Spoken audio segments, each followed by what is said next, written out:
conflict or confluence of interest. There are some scientists who aren't just cautious or contrary. They're plain calcified. They won't ever flip, not even when presented with new data or hypotheses. Sure, everyone has a belief system. That's how we make sense of the world. Some people will allow for rational challenge of their beliefs when they are debunked. We call them moderates, while others defend against it to maintain their worldview at any costs, and are called zealots. But then there's another class of thinkers who are intransigent because they make money to keep it that way.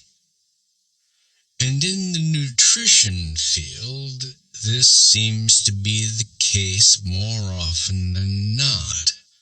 Credit is the end game of most medical academicians, and clinicians are taught to respect the medical literature.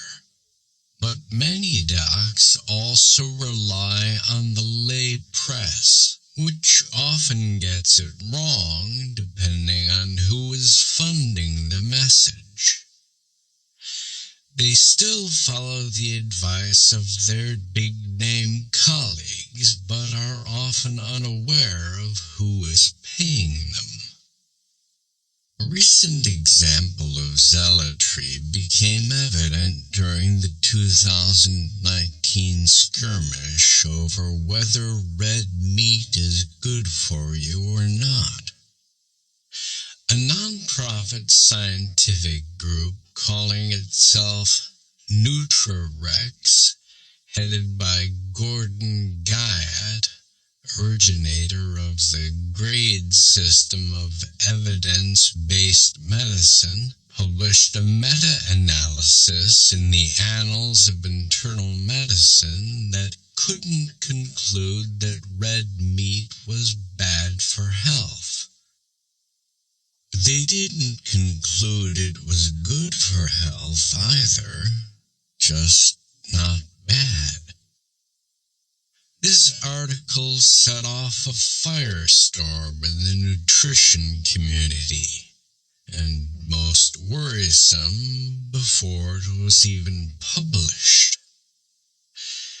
A non-profit nutritional education organization called True Health Initiative, THI, headed by self-proclaimed nutritional entrepreneur and anti-meat advocate David Katz, upon reading the embargoed press release, launched an all-out attack on the Annals office in Philadelphia.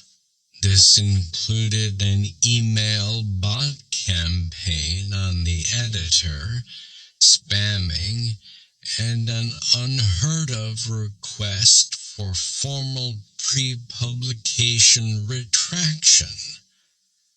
Katz, in conjunction with Neil Barnard of the Physicians Committee for Responsible Medicine, PCRM, another anti-meat advocacy group, petitioned the Philadelphia District Attorney to open a case against Annals to investigate potential reckless endangerment, and a separate petition to the Federal Trade Commission.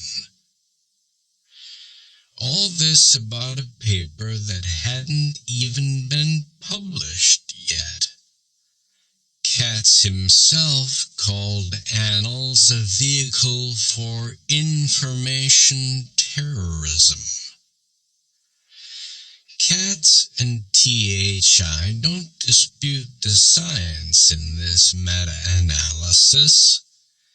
Rather, they call into question the first author, Bradley Johnston, who 3 years prior had taken money from the International Life Sciences Institute, ILSI, see Chapter 23, a front group for the food industry.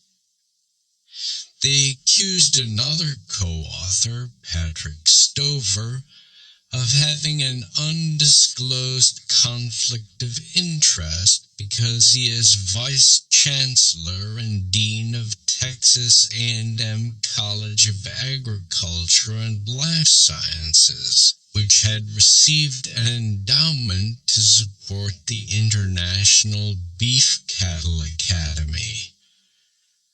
What THI leaves out is that they're equally, if not more conflicted, with a web of cash receipts or endorsements from the likes of #NoBeef, the Olive Wellness Institute, the Plantrition Project, Wholesome Goodness, Quorn, and the California Walnut Commission.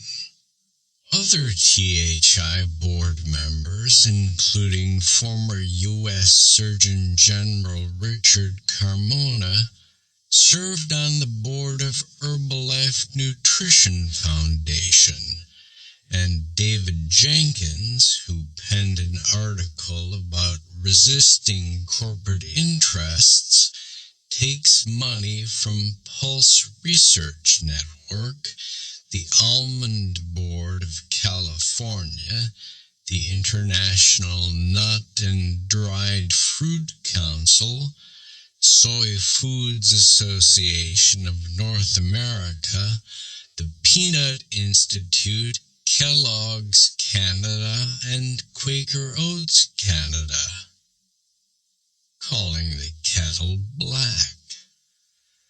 Katz, for his part, stated, "I think there's a big difference between conflict of interest versus a confluence of interest.